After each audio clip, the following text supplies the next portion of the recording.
ბოლო პერიოდში განვითარებულ მოვლენებთან დაკავშირებით საპატრიარქოში განმარტება გაკეთდა. საქართველოს საპატრიარქოს მცხეთა თბილისის ეპარქიული კომისიის დასკვნაზე ამ გადაწყვეტილების გარშემო არსებულ საკითხებზე დეტალურად საუბრობენ სრულიად საქართველოს კათოლიკოს პატრიარქის მდივანი, დეკანოზი მიქაელ ბოტკოველი და საპატრიარქოს საზოგადოებასთან ურთიერთობის სამსახურის ხელმძღვანელი, დეკანოზი ანდრია ჯაღმაიძე. გარკვეული განმარტების გაკეთება გადავწყვიტეთ მე და პატრიარქის მდივანმა დეკანოზმა მიქაელ ბოტკოველმა იმასთან დაკავშირებით, რომ ბოლო პერიოდში არ წყდება მამა დოროთეს და მისი თანამოაზრეების მხრიდან საპატრიარქოს დისკრედიტაციის მცდელობა და საუბარი არის თითქოს მამა ილია თოლურაიას დაბარების დროს მოხდა პროცესუალური გადაცდომები და არ ერიდებიან თქმას, რომ პატრიარქი შეიყვანა შეცდომაში მისმა მდივანმა, მაგალითად, რომელიც 23 წელი არის მისი მდივანია, ქორეპისკოპოსმა, რომელიც ასევე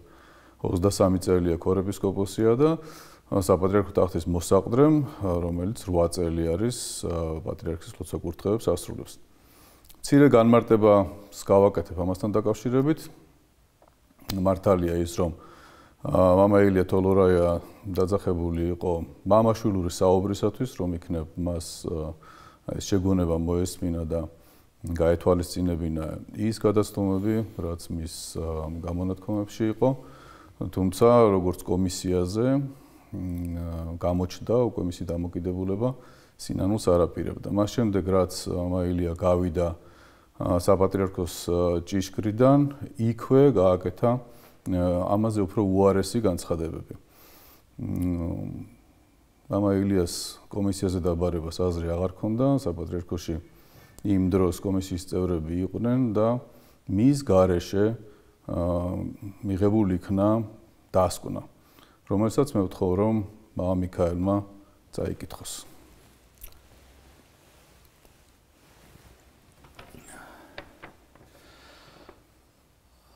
ანუ როგორც მამა ანდრიამ აღნიშნა, არანაირი განზრახვა და არანაირი სურვილი იმისა, რომ მამა ილიასთვის ვინმეს შეურაცხყოფა მიეყენებინა, პირიქით ის იყო დაბარებული მღვდელმთავრებთან იმისათვის, რომ აეხსნათ მისთვის, რომ მის მიერ გაკეთებული განცხადებები აბსოლუტურად შეუსაბამო იყო და ვერანაირად ვერ ჩაჯდებოდა მღვდლის ქმედებაში. საუბარი მართლაც დაიწყო ძალიან კორექტულად, ძალიან მამაშვილურად. მეუფე შიომ და მეუფე თეოდორემ განუმარტეს მას, რომ ის მიერ გაკეთებული განცხადებები მოსაყდრესთან მიმართებაში, კომისიასთან დაკავშირებით იყო უადგილო და იყო, რა თქმა უნდა, შეურაცხყოფელი. მან ითხოვა შემდეგში სიტყვა და ცდილობდა აეხსნა თუ რატომ თქვა მას ეს წინადადება და ასე რატომ მიუთითებდა ხელით საპატრიარქოზე და ამბობდა, რომ აგზის ეგზარხოსი. რა თქმა უნდა, ახსნა ვერანაირი ვერ ექნებოდა, რადგანაც ამ სიტყვების ახსნა არის პრაქტიკულად შეუძლებელი, როდესაც მოსაყდრეს მიმართავდა მას ეუბნები, რომ ის ხარ შენ ეგზარხოსი.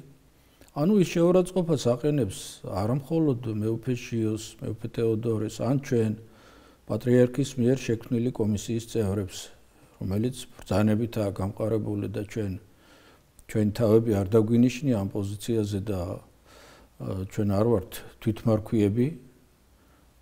ეს პატრიარქის ბრძანებით ვართ ჩვენ დანიშნული ამ პოზიციაზე.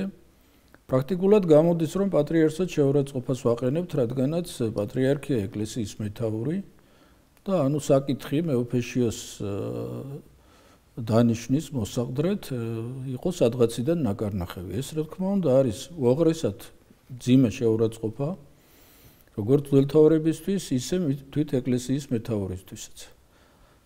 რა უნდა აეხსნა მამა ილიას ამასთან დაკავშირებით, რანაირად უნდა გაემართლებინა თავისი პოზიცია. შემდეგ საუბარი, რა თქმა უნდა, დამძიმდა უფრო, მან ხმას მოუმატა და ცდილობდა, რომ ეთქვა ის, რაც მას ჩაფიქრებული ჰქონდა, რის უფლებად ჩვენ მას აღარ მივეცით, მეუფეებმა აღარ მისცეს ამის უფლება და მას მოთხოვეს, რომ დაეტოვებინა მოსაყდრის კაბინეტი.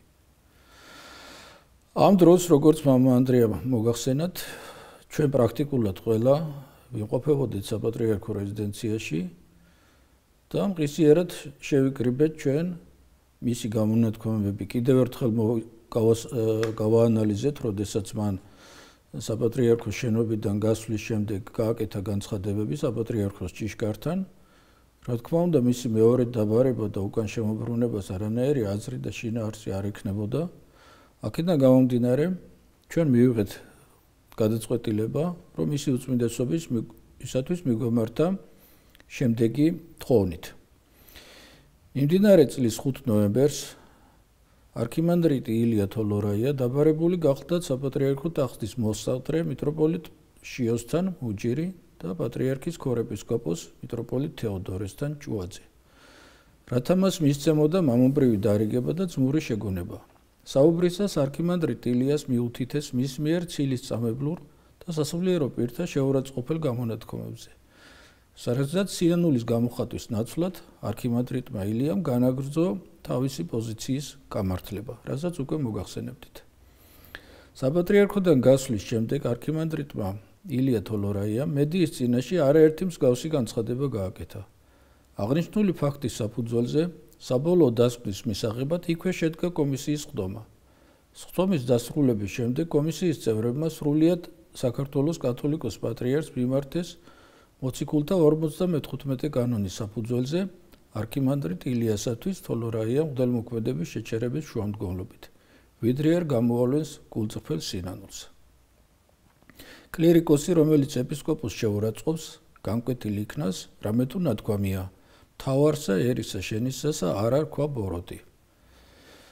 ეს გახდა 55 მუხლი გახდა სწორედ საფუძველი იმისა, რომ მამა ილია თოლორაიასათვის პატრიარქისთვის მიგვემართა ამ შუამდგომლობით, რაც მის მოუწმინდესობამ დააკმაყოფილა და საზოგადოებისათვის ცნობილი გახდა აი ამ ბრძანების შესახებ, რითაც მას შეუჩერდა მღვდელმოქმედება. აი ამ კომისიის სხდომის დასკვნას ხელს აწერს საპატრიარქო ტახტის მოსწავლე სენაკისაძე ჩხოროწყუს მიტროპოლიტი მეუფეშიო და კომისიის მდივანი თქვენი მონამორჩილი დეკანოზი მიქაელ ბოტკოველი, სრულიად საქართველოს კათოლიკოს პატრიარქის მდივანი. აი ამ ყველაფრის ფონზე ისმის, რა თქმა უნდა, კვლავ მათი მხრიდან შეურაცხყოფელი განცხადებები კომისიის წევრების მიმართ, რაც რა თქმა უნდა საზოგადოებაში აჩენს საფუძვლიან ეჭვს და სურვილს თუ გაიგონ სინამდვილეში რა მოხდა და როგორ იყო ეს ყველაფერი. აი ამჯერად ამისი გაცნობა მინდოდა და აი ეს კომისიის დასკვნა გაგაცანით კომისიის დასკვნა აქ მაქვს ხელთმიფყრია და თქვენ შეგიძლიათ მას გაეცნოთ და ნახოთ რომ ეს ყველაფერი იყო ყველა იმ პროცესუალური ნორმების დაცვით ჩვენ არა ვართ პირველი დღე საპატრიარქოში, როგორც მამა ანდრიამ გითხრათ, მოგახსენათ, ჩვენ მრავალი წელია მისი უწმინდესობის გვერდით ვიმყოფებით და თქვენ როგორ წარმოგიდგენიათ, რომ ამდენი წლის განმავლობაში მე ქორეპისკოპოსი, მოსაყდრე, საზოგადოებასთან ურთიერთობის სამსახურის უფროსი, ასე ვატყუებთ მის უწმინდესობას და საქმის კურსში არ ვაყენებთ და ასე ჩვენ ვიღებთ გადაწყვეტილებებს, თქვენ როგორ ფიქრობთ, რამდენი დღე მოგვიწევდა ჩვენ აქ ყოფნა და რამდენი ხანს გაგვეჩერებდა მისი უწმინდესობა, ჩვენ რომ ასეთი უპასუხისმგებლობები ყოფილიყავით და ასე ჩვენი ნებასურვილით რო გვემართა ეკლესია.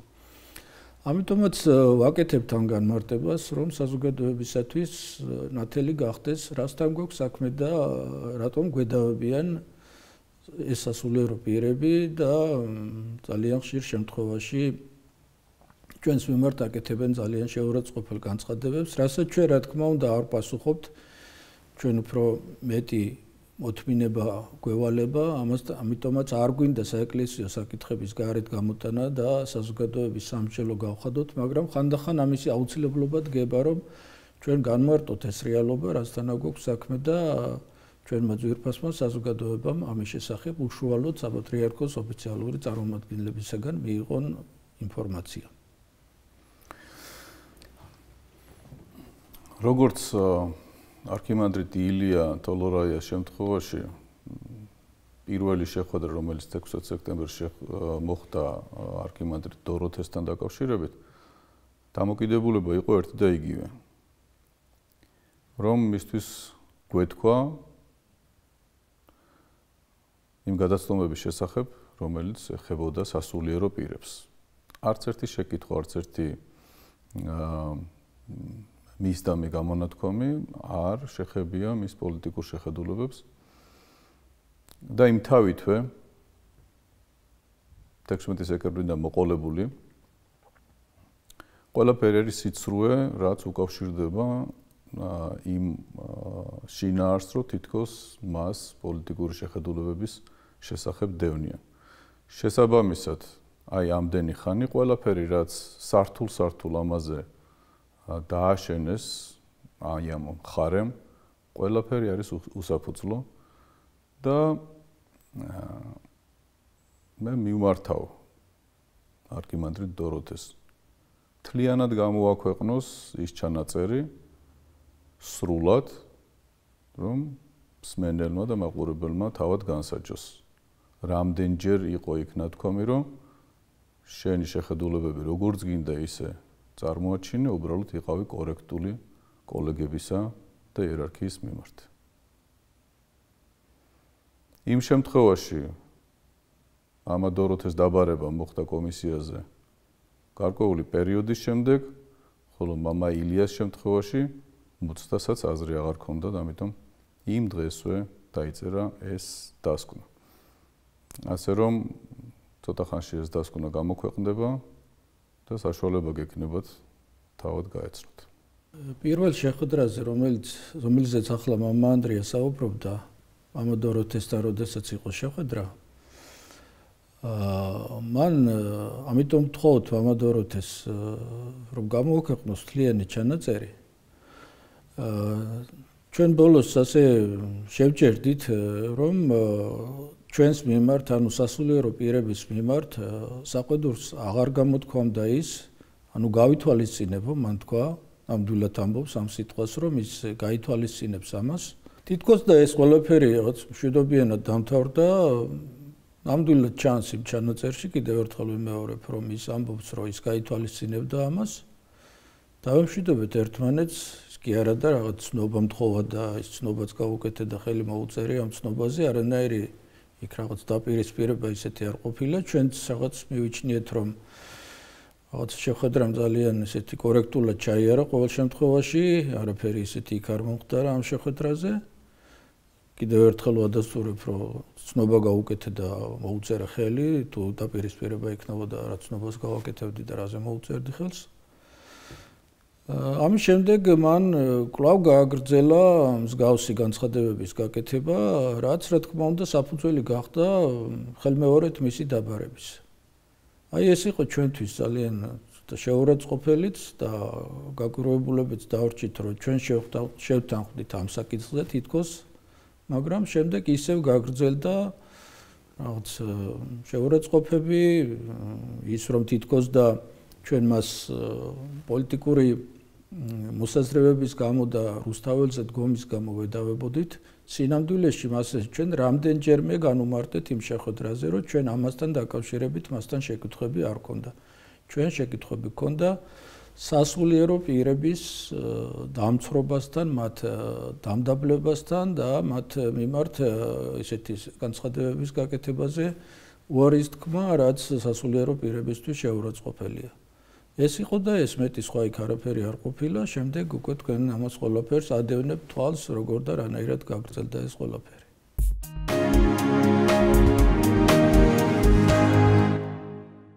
საქართველოს საპატრიარქოს ახალგაზრდული ცენტრის საკონფერენციო დარბაზში სკოლის მოსწავლეებისთვის შემეცნებით საგანმანათლებლო ღონისძიებები განახლდა. პროექტის ფარგლებში რიგით მეორე შეხვედრა გაიმართა. ამჯერად მოსწავლეები მსახიობს, ახმეტელის თეატრის დირექტორს გია ჯაფარიძეს შეხვდნენ. ღონისძიება საპატრიარქოს ახალგაზრდული ცენტრის ხელმძღვანელის მოადგილემ, დეკანოზმა ბიძინა გუნიამ გახსნა. შეხვედრის მეორე ნაწილი კითხვა-პასუხის რეჟიმში წარიმართა. ღონისძიებას თბილისისა და რუსთავის სხვადასხვა სკოლის მოსწავლეები და პედაგოგები ესწრებოდნენ. 2024 და 2025 წლებში საპატრიარქოსთან არსებულმა ახალგაზრდულმა ცენტრმა მეუფე სტეფანე კალაიძიშვილის ლოცვა-კურთხევით მემორანდუმები გააფორმა არაერთ სკოლასთან, როგორც თბილისის, ასევე რუსთავის სკოლებთან. ეს მემორანდუმი ბევრ ამას ითვალისწინებს, მათ შორის ჩვენ ვსწავლოთ ბიბლიას, ჩანახატები ბიბლიური სიუჟეტები და ერთ-ერთი გამორჩეული შეხვედრა დიდებულ ქართველ ადამიანებთან. ჩვენ სკოლის მოსწავლეები შევახვედრეთ ბატონ ტარიგ ხალხელაურს, ბატონ ერეკლეს აღლიანს და ასე შემდეგ. დღეს უდიდესი ქართველი მსახიობი ბატონი გია ჯაფარიძე მოვეწვიეთ და მის საოცარი სიტყვები, მის საოცარი მიმართვა ბავშვებისადმი ეს გაგრძელდება. არაერთი პიროვნება აქვს ჩვენ რომ მოვიწვიოთ, რათა არ გაწყდეს ურთიერთობა ძველ და ახალ თაობას შორის. სწორედ ამ მიზნით და ეს სიბრძნე, სიკეთე, ის სილაღე, რომ გადაეცეთ ახალგაზრდებს იმ დიდი, ესე იგი, გამოსტილი თაობის მიერ, რაც საწინდარია ჩვენი ხვალინდელი დღის გამარჯვებისა. მე ასე მგონია, რომ ყველაზე მნიშვნელოვანი ცხოვრებაში არის ახალი თაობისა და ძველი თაობის კავშირი, რომ გაგრძელდეს და გაძლიერდეს ის დიდებული ტრადიციები, რომელიც ჩვენს ერთს გააჩნია და იმედია ახალი თაობის, რომ კიდევ ექნება და აი ესეთ შეხვედრებს აუცილებლად მე ვიტყოდი, რომ ძალიან დიდი მნიშვნელობა აქვს. მე პატარა რო ვიყავი და იმ დიდ ადამიანებს რო ხვდებოდი, იმ კორიფეებს, საოცარ ადამიანებს, რომლებთანაც შეხვედრითაც დღეს მე ვამაყობ, ეს არის ჩემთვის ერთ-ერთი უდიდესი სიამაყე და მე მგონია, რომ აი დღევანდელ დღესაც ძალიან დიდი მნიშვნელობა აქვს. ძალიან მიხარია აქ ყოფნა, განსაკუთრებით ისეთ დიდ ადამიანთა შეხვედრა, როგორც ეს ადამიანია, ძალიან საინტერესო შეხვედრა იყო.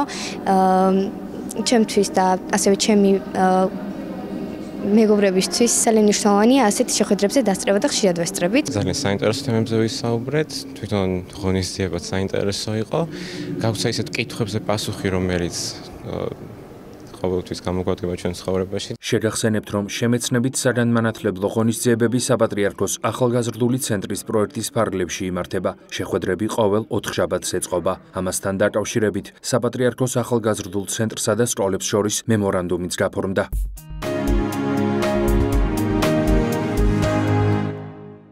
საქართველოს ეროვნულ ოლიმპიურ კომიტეტში აღმასრულებელი კომიტეტის სხდომა გაიმართა. შეხვედრაზე სხვადასხვა საკითხი განიხილეს. ღონისძიებას ოლიმპიური კომიტეტის პრეზიდენტი ლერი ხაბელოვი ხელმძღვანელობდა. 2028 წლის ოლიმპიური თამაშებისთვის მზადების პერიოდში 6 ქართველი სპორტსმენისთვის სტიპენდიის დანიშვნის შესახებ სხდომაზე კომიტეტის გადაწყვეტილება გამოცხადდა. სტიპენდია დაენიშნათ ორგზის ოლიმპიურ ჩემპიონს ლაშა ბექაურს, მსოფლიო ჩემპიონებს ეთერ ლიპარტელიანსა და გიორგი სარდალაშვილს, ოლიმპიური თამაშების ვერცხლის პრიზიორს გივი მაჭარაშვილს, ოლიმპიური თამაშების ბრინჯაოს პრიზიორს ლაშა გურულსა და მსოფლიო ჩემპიონატის პრიზიორს რამაზ ზოიძეს. ახალგაზრდული ოლიმპიური თამაშები 2026 წლის 30 ოქტომბრიდან 13 ნოემბრამდე სენეგალის დედაქალაქ დაკარში ჩატარდება. შეხვედრაზე კომიტეტის წევრებმა ეს საკითხიც განიხილეს და ოლიმპიადაში ქართველ სპორტსმენთა მონაწილეობის პერსპექტივებზეც იმსჯელეს. ყველასაფერი გავიარეთ ჩვენ, ძირითადად რა თქმა უნდა იყო ეს პირველი საკითხი, რომელიც ეხებოდა ოლიმპიურ თამაშებს. ეს არის ახალგაზრდული ოლიმპიური თამაშები სენეგალში, ძალიან მნიშვნელოვანი ღონისძიება არის და მეოთხე ჩატარდება ეს ღონისძიება. ეს არის ასაკობრივი ჯგუფების არის 15 წლიდან 18 წლამდე დაახლოებით 2700 სპორტსმენი მიიღეს მონაწილეობას და სწორედ ამ საკითხებზე ვისაუბრა აღმასკომმა, თუ რამდენი კაცი გაემგზავრება, როგორ ფორმაში არიან ჩვენი სპორტსმენები და ძალიან მნიშვნელოვანი ღონისძიება ოლიმპიური თამაშების ახალგაზრდებისთვის და თქვენი მინასწავლებლები შევახსენა, რომ ყავს ჩვენ ოლიმპიური თამაშების ჩემპიონი და იმედია, რომ სენეგალშიც ჩვენი სპორტსმენები გაგვახარებენ და აჩვენებენ დიდ წარმატებას. ოლიმპიური კომიტეტის და სოლიდარობის პროგრამით სტიპენდიები ენიშნებათ სპორტსმენებს, რომელიც ემზადებიან ოლიმპიურ თამაშებზე. ეს არის ლოს-ანჯელესის 28 წლის ოლიმპიური თამაშები, სადაც ხელს უწყობთ და ჩვენ შევიტანეთ განაცხადი და 6 სპორტსმენი მიიღებს ამ სტიპენდიას. გამოყავთ ის სპორტსმენები, რომელსაც შედეგები წინა ოლიმპიურ ციკლში აჩვენეს და იმედია, რომ ეს სპორტსმენები არა მარტო მოიპოვებენ ლიცენზიას, არამედ დიდ წარმატებას მიაღწევენ ლოს-ანჯელესის ოლიმპიურ თამაშებზე. წარმატება მინდა უსურვო ჩვენ სპორტსმენებს და იმედია, რომ ალბათ უნდა აღინიშნოს ერთი საკითხიც, რომ მომავალ წელს ძალიან მნიშვნელოვანი ღონისძიება გვაქვს, ეს არის ზამთრის თამაშები მილანის სადაც ჩვენ ვიღებთ მონაწილეობას სრული გუნდით ფიგურის ტრიალში, 4 დისციპლინაში ვიღებთ მონაწილეობას და იმედია და რატომაც იმედია ნათავად, რომ ძალიან დიდ შედეგს აჩვენებენ ჩვენი სპორტსმენები. პირველ რიგში მადლობა მინდა გადავხადო ბატონ ლერის, რადგან ყოველთვის გვერდში გვიდგას და გახარებული ვართ, რა თქმა უნდა, სპორტსმენები ამ ყველაფრისთვის. ჩვენთვის ძალიან მნიშვნელოვანია როგორც გვერდში დგომა, ასევე მხარდაჭერა და ყველანაირად ვეცდებით, რომ ოლიმპიადისთვის მოვემზადოთ ძალიან კარგად და ოლიმპიადაზე ვიასპარეზოთ უმაღლეს ფორმაში.